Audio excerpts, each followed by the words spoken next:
Salut à tous et demain c'est Saikyo. Je vous ai fait une vidéo PLT hier soir concernant les résumés spoilers de l'épisode 62. À la suite de ça, il y a eu des spoilers qui ont été encore révélés sur carrément le synopsis complet de l'épisode 61. Et je me suis dit, bon, c'est intéressant, mais je vais pas non plus faire une vidéo pour ça. Et là, carrément ce que l'on a, c'est les résumés des épisodes 62, 63, 64 et 65. Donc obligé, je reviens, je peux pas manquer ça et je vous fais une vidéo PLT, à savoir réaction à chaud, pas le temps. À l'heure où je vous parle, c'est le site dragonballsuper-france.fr qui transmet l'info. Je n'ai pas trouvé l'info chez d'autres, mais ça ne saurait tarder, donc pour le moment je ne peux citer que cela et remercier que cela, mais je suis sûr que les autres vont aussi relayer l'info. Comme d'hab, je vous affiche les spoilers à l'écran et je vous les lis. Pour info, le synopsis de l'épisode 61 est une information qui vient de Fuji TV directement, la chaîne télé japonaise. Et le reste, épisode 62 à 65, ça provient, la source d'origine au Japon sont les programmes télé, justement. Donc, en premier, l'épisode 61, on va regarder la news qui le concerne. Il se trouve que la véritable identité de Black est Zamasu du présent, qui a échangé son corps avec celui de Goku. Black s'est allié ensuite à Zamasu du futur et a mis en marche ses desseins magnifiques pour accomplir ses ambitions. Alors, beaucoup de choses, un peu de mots dans ce résumé-là. On nous dit directement, ils y vont cash, que la véritable identité de Black est Zamasu du présent. On savait déjà que Black était possédé par Zamasu, mais on ne savait pas lequel. Et souvenez-vous, dans la vidéo que je vous affiche à l'écran, je vous avais dit que Zamasu du présent était vivant et qu'il était sûrement Black, celui qui possède Black. Ça vient de se confirmer, donc ça veut dire que Zamasu du présent a survécu à l'attaque de Beerus, à l'attaque de destruction, le fameux Akai de Beerus. Comment il l'a fait, c'est quelque chose que je comptais surtout développer dans ma review du futur, de toute façon elle va arriver aussi à la suite de cette vidéo-là aujourd'hui. Je vous en parle déjà, je pense que Zamasu du présent a survécu certainement en créant un double au préalable de lui-même. Je m'explique. Je pense que Zamasu a fait appel à Porunga, l'équivalent de Shenron sur Namek. Car rappelez-vous, dans cette même vidéo que je vous affiche à l'écran, je vous avais dit que les spoilers mentionnaient le mot Dragon Ball et non pas Super Dragon Ball, ce qui prouve que Zamasu a appelé un dragon simple, pas Super Shenron. Car simplement, si l'on invoque Shenron, le ciel devient noir, et il se fait remarquer immédiatement. Mais rappelez-vous que Zamasu du présent s'est rendu chez Zuno. Zuno se situe dans l'univers 7, soit le même univers que la planète Namek. En parlant avec Zuno, d'une manière ou d'une autre, il a dû apprendre l'existence de Porunga. Justement, car Zuno lui a dit non mais Super Shenron n'est pas accessible pendant un an, etc. Et Zamasu n'avait pas le moyen de mettre la main sur la Time Ring. Il a dû demander à Zeno une sorte d'alternative pour mettre à bien ses plans tout de même. Et il a dû lui révéler l'existence de Porunga et même de Shenron. Sauf que Zamasu a dû bien cogiter dans sa tête, se dire que Shenron c'était bien trop risqué, qu'il allait se prendre une raclée là-bas, et qu'il valait mieux partir sur Namek. Tout ceci n'est qu'à chaud, mais je pense qu'une fois en face de Porunga, déjà il a dû demander un double de lui-même. Car on a plusieurs éléments dans la série, dans les épisodes, qui nous montrent que Zamasu se méfie de plus en plus des dieux, et justement leur première apparition dans le Kaioshinkai de l'univers 10 a dû lui mettre la puce à l'oreille. Et donc il a voulu se prévaloir de son hypothétique destruction, en se disant si Beerus vient me faire du mal et qu'il découvre quelque chose, surtout que Beerus a mentionné que dans le futur quelqu'un foutait la merde, il se peut que Zamasu ait voulu se prévaloir de ses propres conséquences, des conséquences de ses propres actes. Du coup, en créant un double et en le laissant caché quelque part, il peut envoyer ce fameux double-là, ou lui-même, je ne sais pas lequel prend la conscience principale de Zamasu, mais en tout cas, il en envoie un des deux se faire détruire, certainement le double, et lui-même peut continuer ses plans maléfiques. Il ne faut pas oublier, et d'ailleurs beaucoup d'abonnés me l'ont rappelé également, que Porunga dispose de 3 vœux. Donc là, ça fait déjà un vœu d'utiliser, à savoir le double. Deuxième vœu, je doute que ça soit l'immortalité. Apparemment, il voulait celle de Super Shenron. C'est vrai que normalement, être immortel, c'est être immortel, il n'y a pas 25 définitions, mais je me dis que peut-être que certains dieux peuvent prévaloir sur l'immortalité accordée par Porunga ou Shenron, tandis qu'ils ne pourraient pas tuer une immortalité qui provient de Super Shenron. Je m'explique, je pense que peut-être que Beerus pourrait tuer un immortel qui a obtenu son immortalité auprès de Shenron ou Porunga. Tandis que par exemple, Zamasu, qu'il a obtenu auprès de Super Shenron, là il ne pourrait pas le tuer. Peut-être qu'il y a un niveau hiérarchique entre les dieux, car Super Shenron est lié au dieu Zarama, au dieu dragon Zarama, et que peut-être Beerus ne pourrait pas tuer cette personne-là. Voilà, il y a peut-être un jeu hiérarchique là-dedans. Après, de toute façon, comme je vous ai dit, il y a 3 vœux, et moi, j'en vois spécialement 2. Donc pour le troisième, soit il a dit au dragon va-t'en, soit il y a quelque chose d'autre, et je vous laisse venir m'en parler en commentaire. Mais déjà, moi je vois 2 vœux principaux. Le premier, le double, etc. Et le second serait soit de demander une téléportation dans une timeline, directement, je pense qu'un dragon peut le faire. Mais plus intelligent que ça, il pourrait tout simplement lui demander à ce que Porunga lui donne la boîte avec les time rings. Je ne sais pas si c'est accessible comme dieu au dragon, mais je ne pense pas que ça soit vraiment une limite pour lui. Ou tout simplement une réplique, encore un nouveau set de bagues, de time rings, spécialement pour lui. Peut-être que Porunga ne peut pas lui donner le set de time ring qui appartient à Gowasu, car c'est un peu lié au dieu, etc. Mais peut-être qu'il peut juste lui en créer et lui en donner d'autres, qui seraient propres à lui. Sinon, comme je vous ai dit, si Zamasu n'a pas mis la main sur les time rings, ça veut dire qu'il a demandé une simple téléportation dans une timeline là où Beerus n'existe pas. En tout cas, venez me dire en commentaire si vous voyez l'existence d'un troisième vœu, une possibilité d'un troisième vœu auprès de Porunga, mais déjà ces plans seraient bien en action s'il obtenait un double et un moyen, peu importe lequel, d'aller dans le futur. Et d'ailleurs, on nous explique ensuite que Zamasu du présent a récupéré le corps de Goku, on ne précise pas lequel. Bien sûr, moi pour le moment je reste persuadé que le corps de Goku est celui de la timeline de Trunks. Et on nous explique, Black s'est allié ensuite à Zamasu du futur et a mis en marche ses desseins maléfiques pour accomplir ses ambitions. Mais voilà, j'en viens tout simplement, je pense que ce Zamasu-là du présent a pu échapper à la mort promise par Beerus, s'est téléporté dans le futur alternatif de Trunks, là où Beerus n'est pas actif justement, et a pu mettre la main sur le corps de Goku. Et le moment parfait pour cela, c'était la maladie cardiaque de Goku, car déjà il était sur son lit de mort, Goku était sur son lit de mort, et en même temps Goku n'était pas très fort. Donc ça veut dire que même s'il venait à soigner Goku, à soigner le corps de Goku, le Goku qui apparaîtrait serait de niveau Super Saiyajin 1, donc Zamasu peut toujours le maîtriser. Sachant qu'à cette époque, il n'était pas très entouré, il y avait Chichi, il y avait Tortue Géniale, etc. Donc c'est facile de leur mettre une claque et de les foutre sur le côté. Contrairement à la période sur Namek, etc., il y avait pas mal de monde, il y avait Freezer, il y avait Vegeta, etc. Zamasu aurait pu tous les tuer, mais se les prendre tous en même temps, c'est aussi une difficulté. Donc, clairement, ce Zamasu du présent a mis la main sur le corps de Goku de la timeline parallèle. Et donc, j'en reviens à mon explication que j'avais fournie dans la vidéo, dont je vous affiche toujours le lien à l'écran, n'hésitez pas à aller cliquer dessus à tout moment. Dedans, je crois que c'est à partir de la 19e minute, même pour être plus précis, pour pas vous embêter, je disais que c'est Zamasu du présent qui a survécu et qui a pu faire un bond dans le passé, au moment où les timelines n'étaient qu'une, et n'étaient pas séparées, pour mettre la main sur Goku, et lui donner la maladie cardiaque. Et voilà, si vous voulez en savoir plus, allez voir la vidéo. Mais en tout cas, il a mis la main sur ce corps-là, pour ensuite se retéléporter dans le futur et recruter Zamasu. Le Mirai Zamasu, celui de la timeline de Trunks, celui que l'on voit serrer la main à Black dans la preview de l'épisode 61. Je vais pas trop m'éterniser sur cet épisode 61, de toute façon je vous ai affiché le lien de la vidéo dans laquelle je faisais des prédictions qui sont en train de s'avérer vraies, donc je ne vais pas m'amuser à faire beaucoup de répétitions, et je passe direct à l'épisode 62. Épisode 62 dont j'ai déjà parlé également hier, et je vous affiche aussi la vidéo à l'écran. Je vous lis tout de même le nouveau résumé qui vient de tomber. Titre de l'épisode 62, je protégerai le monde. La colère surpuissante de Trunks. Résumé, Trunks s'engage dans un rude combat contre Goku Black et Zamasu. Ça veut dire qu'il s'occupe des deux tout seul. Bon, je poursuis. Pendant qu'il les retient, Goku et les autres retournent dans le présent. Vegeta dit « On ne peut les battre en se jetant dans la bataille comme ça ».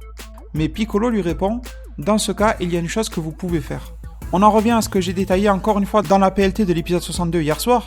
Donc encore une fois, on va se concentrer sur les épisodes 63-65. Je vais passer rapidement sur cet épisode 62. Et du coup, n'hésitez pas à aller cliquer dessus en priorité si vous ne l'avez pas encore fait, car dedans, je vous évoque pas mal de théories qui me sont propres, comme la mort possible de Mirai Trunks et la nouvelle technique de Goku, que Piccolo nous annonce apparemment dans cet épisode-là. Dans ce cas-là, il y a une chose que vous pouvez faire. Il annonce le Mafuba, car lui aussi le maîtrise en ayant fait un contre Mafuba à Kami à l'époque. Sans m'attarder plus là-dessus, on passe à ce qui est nouveau, à ce qui est concret. Épisode 63. Titre. Ne souillez pas les cellules, le sang Saiyajin. Le rideau se lève sur la bataille acharnée de Vegeta. Résumé. Alors que Trunks du futur met sa vie en jeu dans son combat contre Goku Black et Zamasu, afin de protéger le monde du futur, Goku Black lui inflige des dommages critiques et s'apprête à en finir avec lui. Cependant, à ce moment même, Vegeta et Goku reviennent dans la bataille. Là, pour le moment, ça correspond à ce que je vous avais détaillé dans la PLT hier soir de l'épisode 62. Tout simplement que Mirai Trunks va devoir se taper et va vouloir se taper tout seul contre Goku Black et Zamasu l'immortel. Ce qui est vraiment très étrange, ça veut dire que Vegeta et Goku l'ont laissé seul, de gré ou de force, mais en tout cas le résultat est là, il est tout seul face à ces deux-là. Ça voudrait dire que l'explosion de colère de Trunks serait suffisante pour qu'il puisse leur tenir tête un certain temps. Mais, en même temps, on nous signale que Trunks met sa vie en jeu. Et que Black lui inflige des dégâts critiques. Ça veut dire que même cette explosion de colère-là, soit elle ne va pas durer assez longtemps pour prendre le dessus, elle peut surprendre Goku Black, etc. Elle va se prendre quelques coups dans la tête, mais bon, il va reprendre le dessus car la colère est éphémère. Soit tout simplement que cet élan de colère n'est pas suffisant face à la puissance destructrice de Black, tout simplement. Hein. On a Trunks qui part d'un niveau Super Saiyajin 2 amélioré, proche d'un Super Saiyajin 3, donc honnêtement je ne vois pas un élan de colère suffire à lui faire dépasser le niveau de Super Saiyajin Blue. Ça paraît cohérent. Par contre, ces résumés-là viennent infirmer une théorie que j'avais faite en disant que certainement un des deux méchants, un des deux ennemis, Black ou Zamasu, viendrait à aller dans le présent, enfin le passé comme vous voulez, pour se battre là-bas. Apparemment non, ça ne va pas se passer. C'est Trunks qui va assumer les deux pendant que Goku et Vegeta ne seront pas là. Et la théorie de la mort de Trunks ne se vérifie pas, mais presque. On voit bien que Goku lui inflige des dégâts critiques et s'apprête à en finir avec lui. Donc ils ont voulu nous la jouer un peu film d'action classique. le héros va mourir et quelqu'un vient le sauver au dernier moment. Voilà, c'est un peu ça. C'est dommage d'ailleurs, parce qu'une mort de Trunks, ça aurait été cool à voir. Et donc, on nous dit qu'à ce moment-là, Vegeta et Goku reviennent à la bataille. Et je tiens à vous alerter sur quelque chose, c'est qu'on s'attend à ce que Goku prenne le devant et tente un Mafuba ou quelque chose comme ça. Mais apparemment, c'est Vegeta qui rentre dans une bataille acharnée, c'est pas Goku. Et encore là, il y a deux branches, deux options. Soit Vegeta se lance dans une bataille acharnée pour faire gagner du temps à Goku, qui va tenter un Mafuba, et justement attendre que Vegeta puisse immobiliser l'ennemi ou quelque chose comme ça, parce qu'à ce niveau-là, ils sont d'une rapidité effrayante. Et c'est difficile de les capturer avec un Mafuba, je pense. Ou alors, Vegeta, durant ce laps de temps, a lui aussi progressé, mais à vrai dire, je ne vois pas vraiment comment. Encore, comme je disais dans la vidéo hier, rentrer dans une zone dans laquelle le temps ne s'écoule pas de la même manière, mais c'est utilisé et surutilisé comme procédé. Honnêtement, je pense vraiment qu'on va avoir droit à une bataille effrénée de Vegeta pour gagner du temps. Un abonné m'a même dit oui, ça va se passer un peu comme dans la bataille contre Kid Buu, là où Vegeta faisait gagner du temps à Goku. Et ben honnêtement oui, c'est ça. Je pense vraiment que ça va être ça.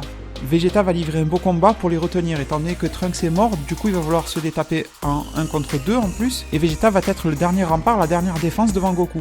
Sauf que là il ne préparera peut-être pas un Genki-Dama, mais va préparer son Mafuba.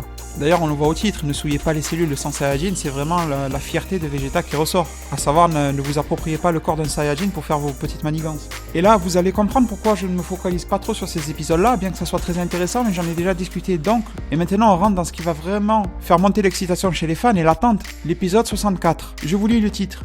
Priez et adorez-le. La fusion explosive de Zamasu. Oui, vous avez bien entendu le mot fusion. C'est quelque chose que je vous avais aussi annoncé dans une vidéo. Si vous naviguez dans mes vidéos, vous la trouverez facilement. Vous regardez la miniature, vous verrez un montage Photoshop avec une fusion de Black et Zamasu, justement photoshopé. On a un Black avec une peau verte. Et donc, on n'a pas de résumé pour cet épisode, malheureusement. On n'a que le titre. Vraiment, ça fait rager de ne pas avoir le résumé de cet épisode-là, mais je pense que c'est aussi fait exprès pour pas aller trop vite, bien que les Japonais n'ont pas vraiment peur des spoilers. Alors, priez et adorez-le.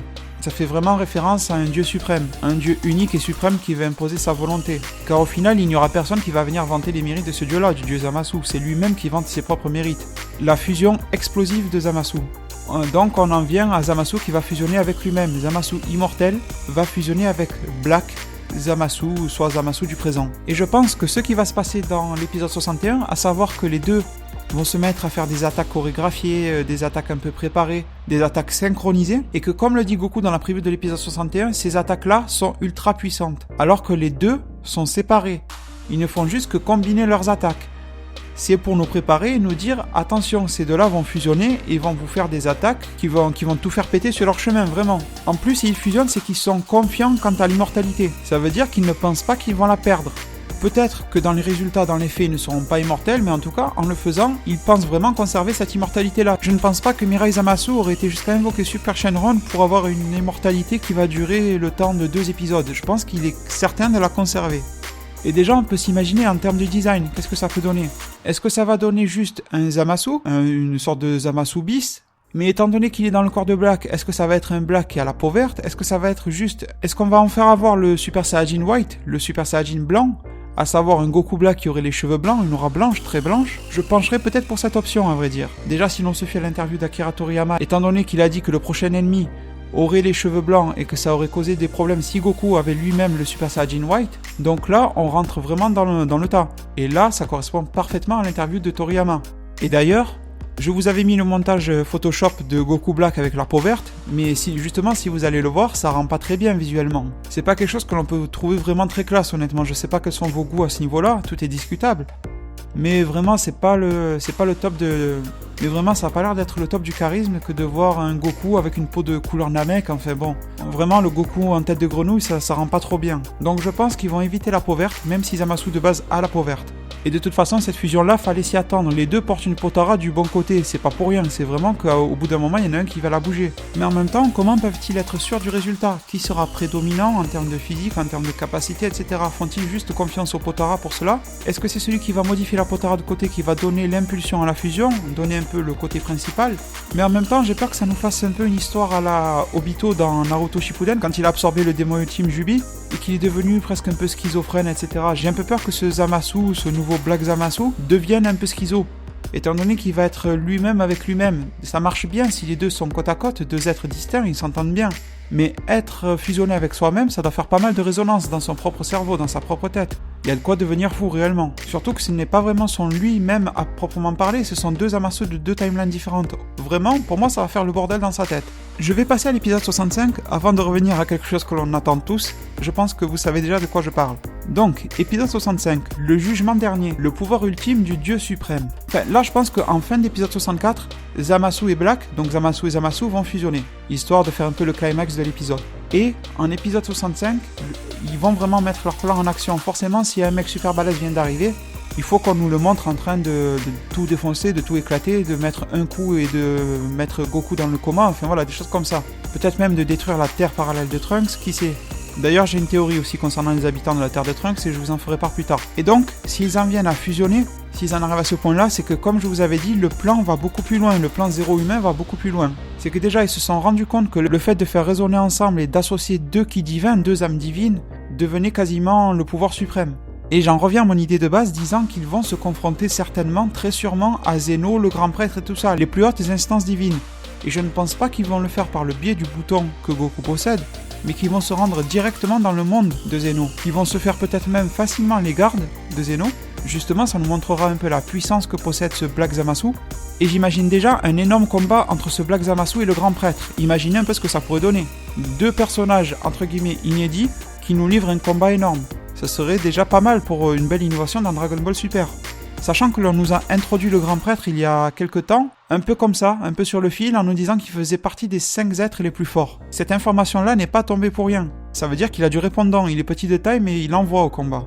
Donc, si je vous explique et vous détaille mes idées concernant le futur de la série, je pense que première étape, épisode 61, on nous révèle le plan dans sa quasi-globalité de Zamasu et Black, sans peut-être parler de la fusion. Épisode 62, Goku et Vegeta mettent en place un plan, Mafuba, entraînement de Vegeta, etc.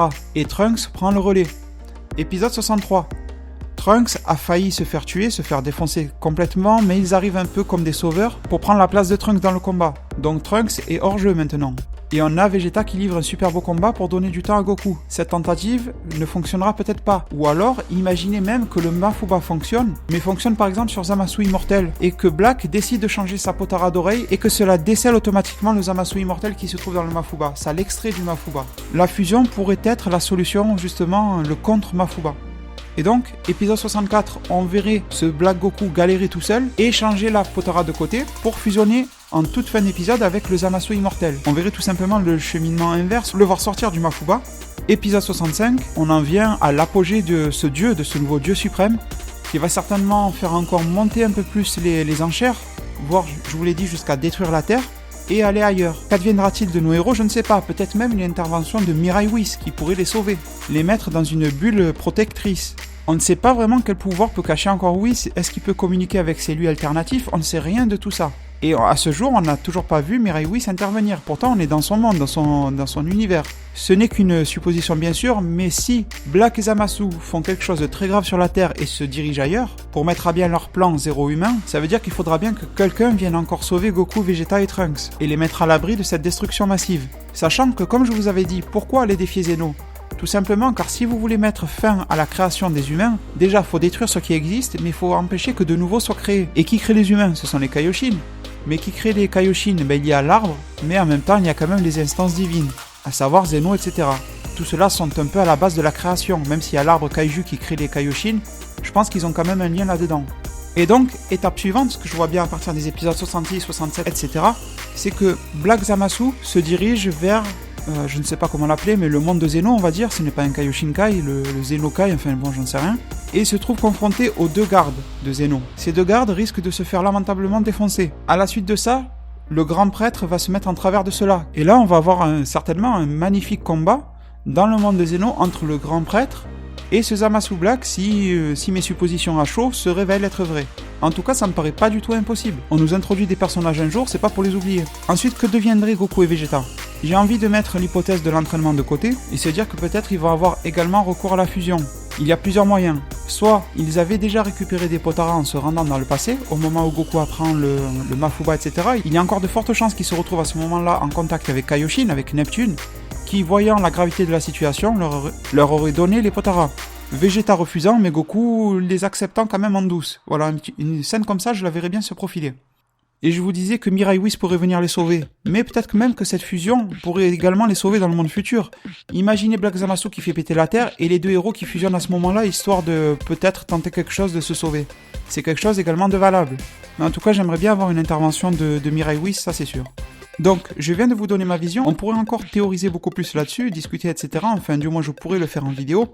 Donc, pour ma part, je viens déjà de vous communiquer ces infos-là, et je vous ai fait également le tour de mes idées qui en naissent à chaud. Et maintenant, ce que je vous demande comme d'habitude, c'est de venir en commentaire, venir en discuter avec moi, et en discuter entre vous si cela vous tente aussi. De venir me donner vos avis aussi bien positifs que négatifs, du moment où c'est fait dans le respect et de manière constructive. Dans tous les cas, c'est avec un grand plaisir que je viendrai lire et répondre à tous vos messages, ne vous inquiétez pas.